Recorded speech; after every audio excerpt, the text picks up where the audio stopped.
할렐루야. 그리스도 예수의 마음으로 하나됨을 이루는 복된 한날 되시기를 바랍니다. 하나님의 말씀은 빌립보서 2장 1절에서 11절 말씀입니다. 제가 1절에서 8절 말씀을 봉독합니다. 그러므로 그리스도 안에 무슨 권면이나 사랑의 무슨 위로나 성령의 무슨 교제나 긍휼이나 자비가 있거든 마음을 같이하여 같은 사랑을 가지고 뜻을 합하며 한 마음을 품어 아무 일에든지 다툼이나 허용으로 하지 말고 오직 겸손한 마음으로 각각 자기보다 남을 낮게 여기고 각각 자기 일을 돌볼 뿐더러 또한 각각 다른 사람들의 일을 돌보아 나의 기쁨을 충만하게 하라. 너희 안에 이 마음을 품으라. 곧 그리스도 예수의 마음이니 그는 근본 하나님의 본체시나 하나님과 동등됨을 취할 것으로 여기지 아니하시고 오히려 자기를 비워 종의 형체를 가지사 사람들과 같이 되셨고 사람의 모양으로 나타나사 자기를 낮추시고 죽기까지 복종하셨으니 곧 십자가에 죽으심이라. 아멘. 이 본문 말씀으로 이 마음을 품으라 라는 제목으로 하나님의 말씀을 증거합니다. 하모니라는 단어가 있습니다. 조화라는 뜻으로 주로 음악에서 사용되는 용어입니다. 사전적 정의를 보니 서로 다른 소리들을 하나로 묶어 더 자연스럽고 발전된 새 질서를 창조하는 음악 형성의 3대 요소 중 하나라고 합니다. 예를 들어서 도, 미, 솔이라는 각각의 다른 소리를 동시에 치면 아주 아름답고 풍성한 하나의 소리가 들립니다. 다들 잘 아시는 C 메이저 3도 화음입니다. 분명히 도도 있고 미도 있고 솔이라는 소리가 다 있는데 서로 조화롭게 들리는 것입니다. 우리 하나님이 바로 이 하모니의 하나님이십니다. 삼위일체의 하나님께서 성부, 성자, 성령의 세 위격으로 계시지만 늘 서로가 합력하여 선을 이루시는 하나됨의 완벽한 공동체가 바로 우리가 믿고 있는 삼위의 하나님이십니다. 그 하나님께서 이 땅에 두 공동체를 세우셨습니다. 하나는 가정이고 또 하나는 바로 교회입니다. 가정과 교회 모두가 하나님의 형상을 따라 만들어진 공동체입니다. 하나님께서 교회를 통해 원하시는 것이 무엇일까요? 여러 가지가 있겠지만 하나님을 영원토록 즐거워하는 것이라 말할 수 있습니다. 그리고 서로 사랑하는 것입니다. 그런데 여기에 하나님의 도우심이 절대적으로 필요합니다. 성령의 도우심으로 말미암아 우리는 하나가 될 수 있고 또 하나된 교회는 하나님을 기뻐하며 서로를 사랑하며 세상 가운데 그 사랑을 전하며 사는 하나님의 교회가 비로소 되는 것입니다. 오늘은 그 하나됨에 관한 말씀입니다. 2절에서 4절 말씀입니다. 마음을 같이하여 같은 사랑을 가지고 뜻을 합하여 한 마음을 품어 아무 일에든지 다툼이나 허용으로 하지 말고 오직 겸손한 마음으로 각각 자기보다 남을 낮게 여기고 각각 자기 일을 돌볼 뿐더러 또한 각각 다른 사람들의 일을 돌보아 나의 기쁨을 충만하게 하라. 너무나 좋은 말씀입니다.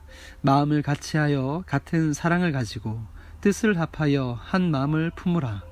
겸손한 마음으로 각각 자기보다 남을 낮게 여겨라. 각각 자기 일을 돌볼 뿐더러 또한 각각 다른 사람들의 일을 돌보아라.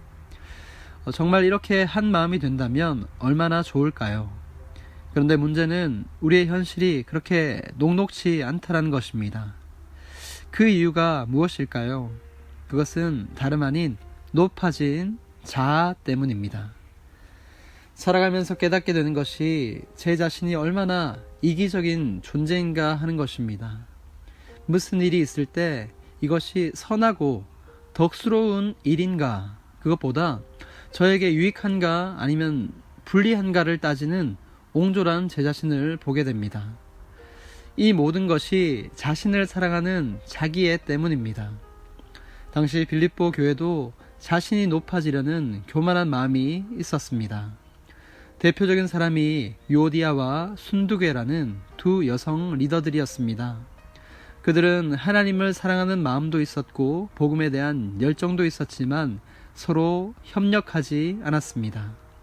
주님 안에서 교제하며 서로를 세워주는 그런 겸손의 마음이 부족했던 것입니다. 예수님의 제자들도 사실 마찬가지였습니다.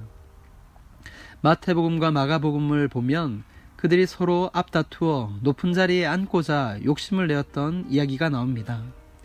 그때 예수님께서 제자들을 향해 너희 중에 누구든지 으뜸이 되고자 하는 자는 모든 사람의 종이 되어야 하리라 말씀하셨습니다. 그리고 아주 유명한 말씀을 남기셨습니다. 마가복음 10장 45절에 인자가 온 것은 섬김을 받으려 함이 아니라 도리어 섬기려 하고 자기 목숨을 많은 사람의 대속물로 주려 함이니라 말씀하셨습니다. 주님이 이 땅에 오신 이유는 우리를 섬기기 위해 오셨습니다. 그리고 그 섬김의 클라이맥스가 많은 사람을 위한 대속물로 자신을 주신 십자가였습니다.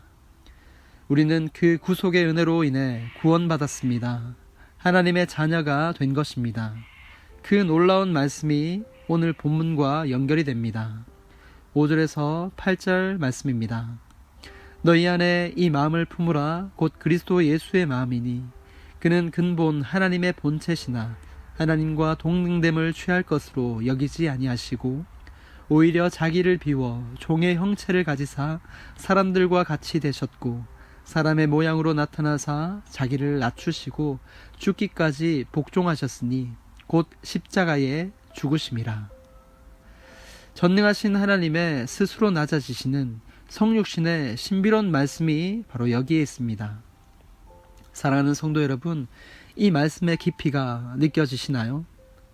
이 말씀은 사실 우리가 잘 상상이 안 되는 신비의 말씀입니다. 예를 들어서 제가 개를 너무 좋아해서 그들의 세계로 들어갔다고 합시다. 그런데 이건 그저 피조물이 또 다른 피조물이 된 것입니다. 인간이 동물의 세계로 들어간 것이지만 하나님이 인간이 되신 사건은 사실 말로 설명이 안 되는 것입니다. 창조주 하나님께서 이 피조 세계로 들어오신 것입니다. 시간을 초월하시는 그분께서 시간 안에 들어오신 것입니다.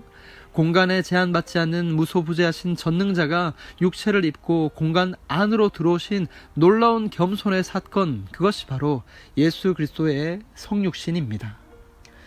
우리의 하나됨의 비밀이 바로 여기에 있습니다. 5절 말씀입니다. 너희 안에 이 마음을 품으라 곧 그리스도 예수의 마음이니. 이 말씀이 새롭습니다. 이 말씀은 개인에게 주신 말씀이 아니라 저와 여러분, 바로 우리 공동체에게 주신 하나님의 말씀입니다. 그래서 너희 안에라는 뜻은 너희들 가운데, 여러분들 속에, 여러분들 중심에 라는 뜻입니다.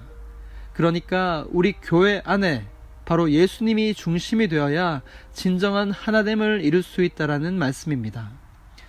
여러분, 이 진리를 잘 기억하십시다. 우리가 하나 될 수 있는 비결은 오직 예수 안에서 성령의 능력으로 되는 것입니다. 말씀을 준비하면서 지나간 저의 신앙생활을 한번 쭉 되돌아봤습니다. 저의 신앙생활은 참 단순합니다. 30년 성도로서 그리고 10년 교역자로서 교회에서 생활했습니다. 그런데 제 삶 속에 정말 주님 안에서 하나가 된 공동체, 그 교회를 맛보았던 적이 언제 있었던가 하는 스스로의 질문을 던져보았습니다. 가까운 10년의 교역자 생활 가운데 부끄럽지만 부교역자들 간에 정말 주님 안에서 하나가 되어서 다른 전도사님들 또한 목사님들을 나보다 낮게 여기며 겸손히 섬기며 그리스도의 사랑 가운데 온전한 섬김과 충성을 실천해 본 적이 별로 없다라는 제 자신을 되돌아보게 되었습니다. 무엇입니까? 저는 나름 열심히 사역한다라고 했지만 제 안에, 제 마음 중심에 그리스도가 계시기보다 여전히 제가 중심이 되었다라는 사실입니다. 그래서 다른 교역자분들을 위해서 전심으로 기도하지 못했고 타 부서의 부흥을 위해서 열심을 다해 애쓰지 못했습니다. 사도 바울을 통한 하나님의 마음을 알게 되었습니다. 중요한 것은 사역의 성공이 아니라 주님 안에서 하나됨을 이루어야 된다는 것입니다. 하나됨을 진정 사랑하고 주께서 허락하신 공동체를 전심을 다해 기도하며 합력하는 것이 우리 하나님 아버지의 뜻임을 알게 되었습니다. 사랑하는 성도 여러분, 우리는 이미 하나님의 은혜를 받은 천국 백성임을 기억하시기 바랍니다. 그런데 이 천국 백성에게는 고난도 따라온다는 것을 알아야 합니다. 왜냐하면 이 고난을 통해 우리가 연단을 받고 더욱 정금같이 하나님 보시기에 귀한 보배가 될 수 있기 때문입니다. 여러분, 구원은 쉽게 얻어지는 것이 아닙니다. 구원받은 백성으로서 마땅히 행할 기쁨에 또한 거룩한 의무가 있기 때문입니다. 그것은 세속에 물들지 않는 거룩함과 하나님을 경외함으로 서로를 깊이 사랑하는 것입니다. 그렇습니다. 우리가 서로 사랑할 때 하나님의 나라가 이곳에 임하는 것입니다. 우리 주위에 아픈 이들이 참 많이 있습니다. 기도하라는 사인입니다. 다만 기도함으로 성령님이 하나 되게 하신 것을 힘써 지켜나가라는 주님의 뜻입니다. 이 어려운 시간을 기도와 말씀을 통해 이겨나갈 수 있는 저와 우리 성도님들 되시기를 축복합니다. 오늘도 그리스도 예수의 마음, 이 마음을 우리 가슴에, 우리 가정에, 또한 우리 교회 공동체 가운데 세워 하나님의 생각과 예수 그리스도의 마음, 성령의 충만하심으로 더욱 온전케 되는 복된 한날 되시기를 우리 주 예수님의 이름으로 축복합니다. 거룩하신 아버지 하나님, 우리를 한 몸 공동체로 불러주시니 감사드립니다. 살아온 배경과 환경이 각각 다르지만 오직 하나님의 은혜로 우리를 거룩한 주의 자녀로 삼아주시고 예수님 안에서 한 형제, 자매가 되어 서로를 위해 기도할 수 있게 하심을 감사드립니다. 주님, 우리를 불쌍히 여겨주셔서 주님의 긍휼하신 마음이 우리 가운데 충만하게 부어져서 더욱 겸손함으로 서로를 돌보며 칭찬과 격려로 교회를 더욱 세워나가게 하옵소서. 특별히 고통 가운데 있는 주님의 자녀들을 위해 기도합니다. 우리의 중보를 들어 응답하여 주옵소서. 담대함과 평안함으로 늘 함께 하시어 소망 가운데 인내하며 믿음으로 치유와 회복을 허락하여 주옵소서. 하나님이 세우신 이 교회가 오직 예수 그리스도를 머리로 하여 주 안에서 참된 것을 말하며 더욱 사랑하게 역사하여 주옵소서. 그렇게 인도하실 주님을 찬양하며 우리 주 예수님의 이름으로 기도합니다. 아멘.